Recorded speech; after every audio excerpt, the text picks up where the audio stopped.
The night was windless over Camp Hereford, Texas. The guard tower light swept across rows of white tents and tin barracks where more than 3,000 Italian prisoners lay awake, listening to the desert breathe. Private Howard Mills, a 21-year-old from Oklahoma, made his usual patrol past the kitchen shed. He noticed something strange on the table inside, a dusting of flour glittering like snow under the lamp. As he stepped closer, he realized it wasn't a spill. It was a drawing. A man sat hunched at the table, his hands coated in white powder, his sleeves rolled to the elbow. The guard's voice broke the silence. "What are you doing there?" The prisoner didn't flinch. He kept tracing lines with his finger. A long, boot-shaped outline, islands, tiny dots along the coast. His accent was soft but certain. "Disegno la mia casa," he said. Then in broken English, "I draw home."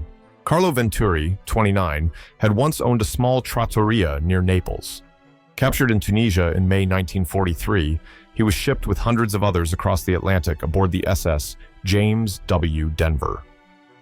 For weeks, he saw nothing but gray water and the reflection of his own fear. Now, in this dry corner of Texas, he used flour, his only connection to his trade, to remember what sea and bread once smelled like. Mills watched him for a moment, then lowered his rifle. "You miss it that bad?" Carlo smiled faintly. "A cook without a kitchen is a ghost." The guard didn't report the incident. Instead, he asked if Carlo could make pancakes sometime. That was how the first friendship in the camp began. Not with politics, but with dough. Historical records from Camp Hereford confirm that by 1944, more than 51,000 Italian POWs were held in 27 camps across the United States. Unlike German or Japanese prisoners, most Italians had surrendered willingly after Mussolini's fall, and American authorities classified many as co-belligerents, granting them certain freedoms, musical evenings, small gardens, and even art exhibitions. It was part of a calculated experiment to see if culture could reform morale faster than propaganda. Within weeks, Carlo's flower sketches became famous in the camp. Prisoners brought him bits of charcoal, paper scraps, and the backs of ration labels. He drew Italian landscapes from memory, Mount Vesuvius smoking behind vineyards, a girl carrying water jugs through a ruined street, a fisherman mending nets in the dawn. Some guards asked him to draw their girlfriends from photos, trading cigarettes for portraits. The kitchen became a studio by day and a bakery by night. The flower map stayed on the table for days before anyone dared wipe it away. It reminded everyone of something they had lost, and something still alive in their fingers. When a storm hit the desert a week later, wind blew through the cracks of the kitchen walls and scattered the flour drawing across the floor. The next morning, Carlo swept the dust into a tin box, whispering, "A little Italy to keep." That night, the guards noticed a new smell coming from the ovens: yeast, olive oil, and hope. The camp would never feel the same again. If you value stories like this, don't forget to like and subscribe. It helps preserve forgotten chapters of history. And if you're watching now, tell us, where are you listening from and what time is it there? By late August 1944, Fort Sheridan, Illinois, became a testing ground for an unusual idea: culture as control. American officers had realized that the Italian prisoners no longer dreamed of Mussolini's empire. They dreamed of kitchens, churches, and vineyards. Instead of forcing them into quarries or logging camps, some commanders began assigning prisoners to trades closer to their old lives. When Colonel James Whitman, a veteran of the North African campaign, visited Camp Sheridan's mess hall, he expected routine inspection, discipline, rations, sanitation. Instead, he stepped into a room perfumed with garlic and basil. The prisoners had turned ration flour and powdered eggs into a miracle: fresh pasta. A corporal offered the colonel a bowl. Whitman hesitated, then tasted. Steam rose into the light, carrying with it something that didn't belong to war. He laughed, surprising everyone. "I fought your army," he said, "but I surrender to your cooking." His words rippled through the camp like an amnesty. For the first time since capture, the Italians felt seen not as enemies, but as men. Carlo Venturi stood behind the stove that day, his apron covered in sauce. In his pocket, a folded letter from Naples, dated June 1944. His sister writing that the family restaurant had been reduced to rubble during an air raid. "Only the brick oven survived," she wrote, "so we bake bread for the neighborhood. That is our resistance now." He read that line again and again until it became a vow. If his sister could feed people amid ruins, he could do the same behind barbed wire. He organized his fellow cooks, using kitchen scraps and garden herbs grown between barracks. Soon, the camp's daily menu included minestrone, thick with vegetables from the prisoners' small plots, the same soil where, months earlier, only tumbleweed grew. The camp chaplain, Father O'Brien, later wrote in his journal, "The men work lighter, laugh louder, and even the guards eat slower. Food is not just sustenance here, it's diplomacy." Reports from the U.S. War Department confirmed that Italian POWs were permitted to cook their own national dishes under supervision, as part of a morale-building policy introduced in late 1943. Camps that implemented the program recorded 40% fewer disciplinary incidents and higher productivity in work detachments. One memo famously stated, "Feed their dignity and they will feed your peace." There was even gossip among the guards that Fort Sheridan's pasta nights became so popular that townspeople began sneaking in homemade olive oil for the prisoners to use. A sergeant's wife allegedly traded a pair of silk stockings for a single bottle, the kind of barter that blurred enemy lines more effectively than any treaty. When the colonel left that day, he looked back at the rows of steaming pots and said quietly, "Maybe peace smells like this." His aide, unsure how to respond, simply noted it in his report. History would forget the paperwork, but remember the scent. And somewhere in the kitchen, Carlo smiled to himself, because in a world divided by flags, a spoon had just done what speeches could not. Autumn settled over Texas with dry winds that carried the smell of dust and oil. The camp routine had become familiar. Roll call at dawn, work details, mess line, lights out. Yet, behind the fences, small acts of rebellion took quieter forms. One night, as the guards finished their rounds, a lantern still flickered behind the kitchen tent. Inside, Carlo Venturi saw something that made him stop. A fellow prisoner, Private Enzo Marino, was crouched beside a barrel of flour. He tore his bread ration in half and placed it on a plate, sliding it toward the doorway. There stood Corporal Thomas Avery, one of the black guards assigned to night duty. The two men nodded but didn't speak. Avery accepted the bread, broke it again, and ate slowly. When another Italian asked Enzo why he risked punishment to feed a guard, he answered simply, "Because he looks hungrier than us." Someone scoffed, "He's the enemy." Enzo stared back. "We all wear the wrong color uniform, that's all." That line, whispered in the dark, spread through the camp like an underground sermon. We all wear the wrong color uniform. The story reached the American command post by morning. Some guards wanted Enzo punished, but Captain Whitman, the same officer who had once surrendered to the pasta, ordered silence. "Sometimes," he said, "a man's decency outranks his duty." And for the first time in the camp's history, no one was disciplined for breaking the ration rule. It was a small, almost invisible moment, a loaf of bread shared between two men who, in another corner of the world, might have killed each other without hesitation. But that night, history bent a little. According to wartime records, more than 900,000 African Americans served in the U.S. Army during World War II, most relegated to segregated labor units or guard posts at POW camps. They were soldiers who fought for a freedom they didn't fully possess, and for many of them, Italian prisoners treated them with more equality than some of their own officers. Letters later uncovered from the War Department archives reveal such exchanges were not rare. In one, an unnamed black corporal wrote to his sister in Georgia, "The Italians call me brother. First time I've been called that by a white man." For Carlo, it was another confirmation of what he had always believed, that humanity could be tasted, not taught. He began setting aside a portion of soup each night for anyone who looks tired. Sometimes a guard, sometimes a sick prisoner, sometimes both. By November, the kitchen had become an unofficial refuge. Men from both sides gathered there when the desert wind howled through the camp, trading silence for warmth. And in that quiet, they realized that hunger, the most primitive of all human equalizers, had done what no general could. It had erased the enemy line drawn by war. When the colonel inspected the camp again that winter, he found morale unshakably high and wrote in his report, "It is strange. They feed us peace." He didn't know it yet, but a simple loaf of bread had become the truest propaganda of all. By the first months of 1945, something extraordinary echoed through the Texas night air. Music. Not from a military band, not from radio speakers, but from inside the camp itself. The Italians had built what they called the flour sack orchestra. It started when an engineer named Rinaldi found a cracked barrel lid and stretched an empty flour bag across it, turning it into a drum. Others followed. Tin cans became trumpets, water pipes were cut into flutes, and someone managed to carve a guitar from scrap wood and fishing line. Carlo Venturi was the unofficial conductor. Music, he told the guards, is another way to cook the soul. Every Sunday evening after work detail, they performed in the dusty yard between barracks 27 and 28. Their songs were half hymns, half home, pieces from Naples, Rome, and Sicily, mixed with American folk tunes they'd learned by ear. The orchestra named itself Banda Libera 27, the Free Band of Barrack 27. Their first concert drew an audience of 50 prisoners.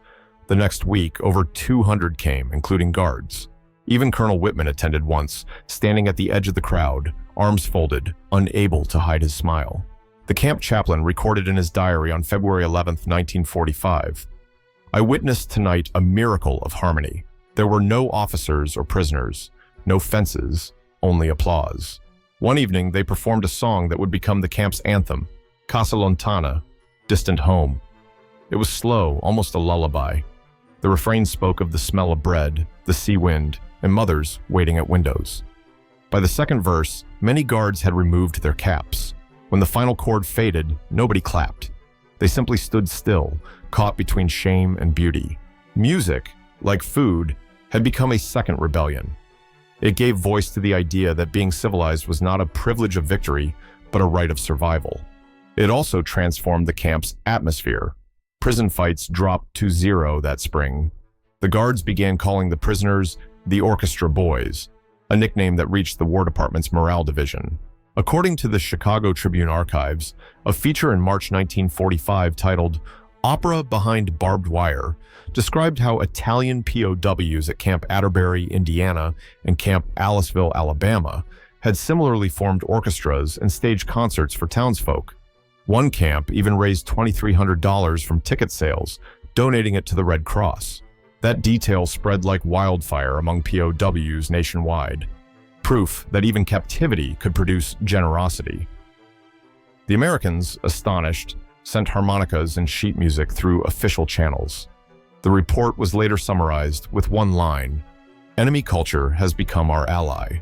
At Camp Sheridan, the flour sack drum became a symbol. Each week, new signatures were added to its faded surface: prisoners, guards, the chaplain, even the colonel. When the war ended months later, the drum was shipped back to Italy as a relic of peace. Years later, a journalist would find it in a Naples museum with one sentence still legible on the rim, written in pencil. They had nothing, but they still had music.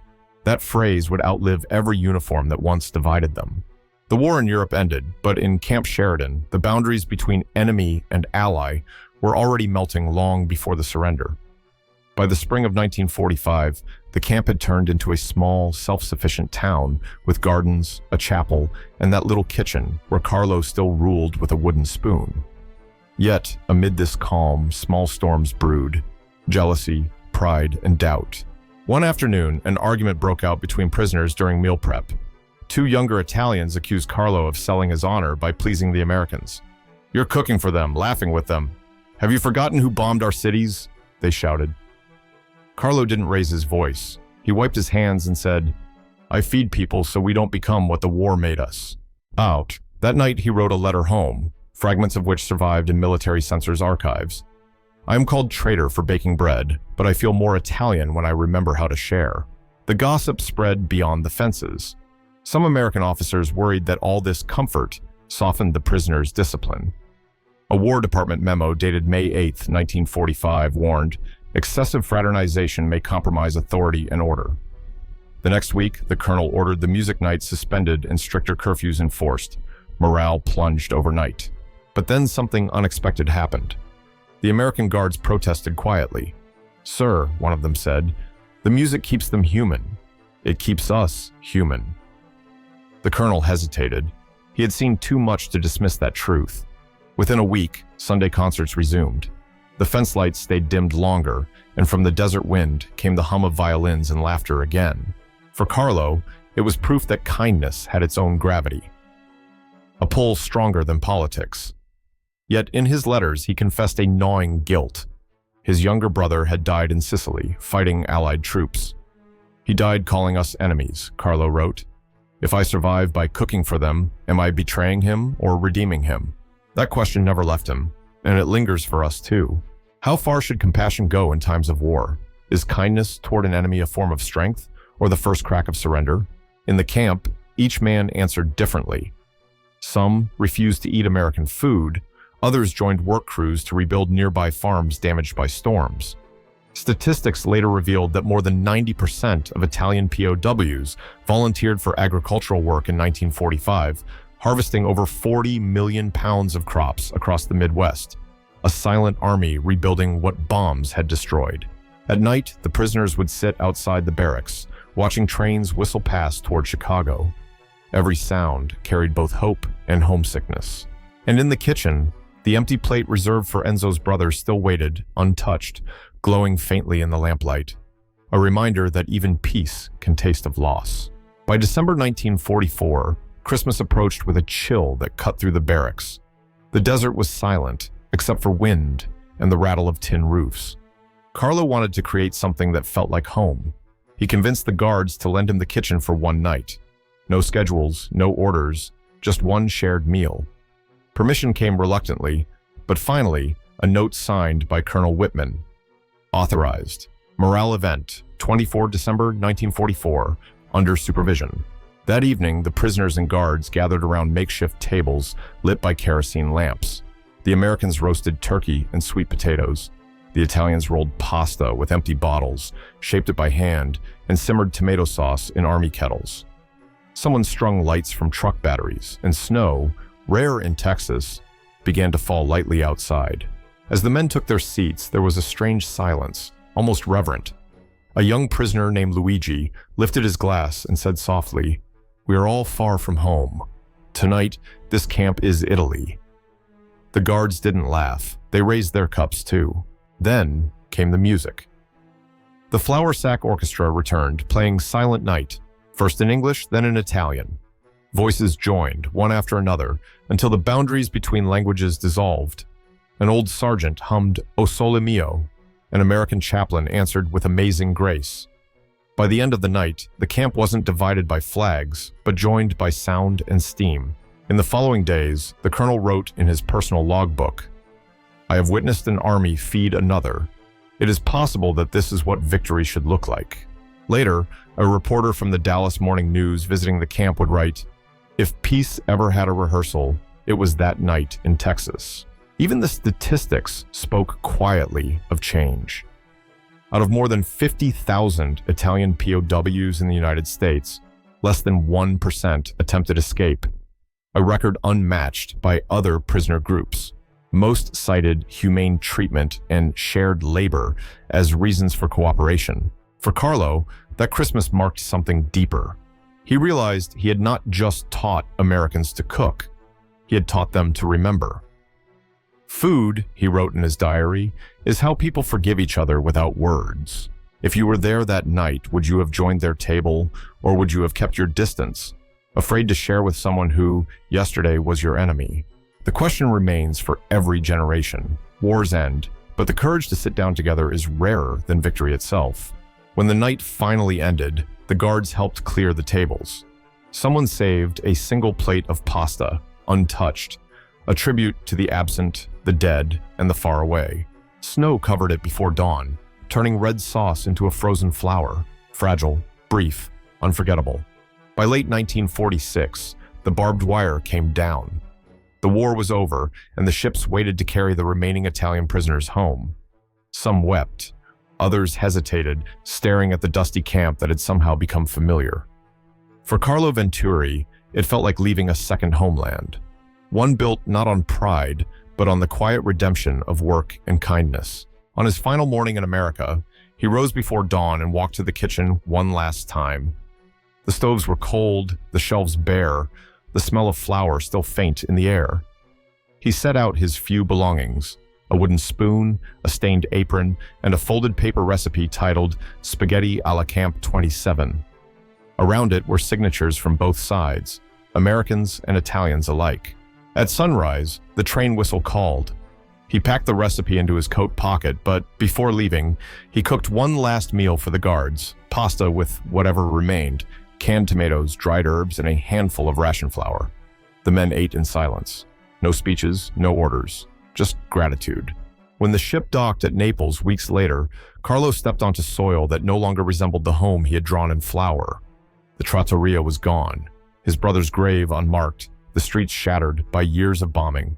But in his heart, he carried something that survived both hunger and humiliation, the knowledge that compassion had saved him from bitterness.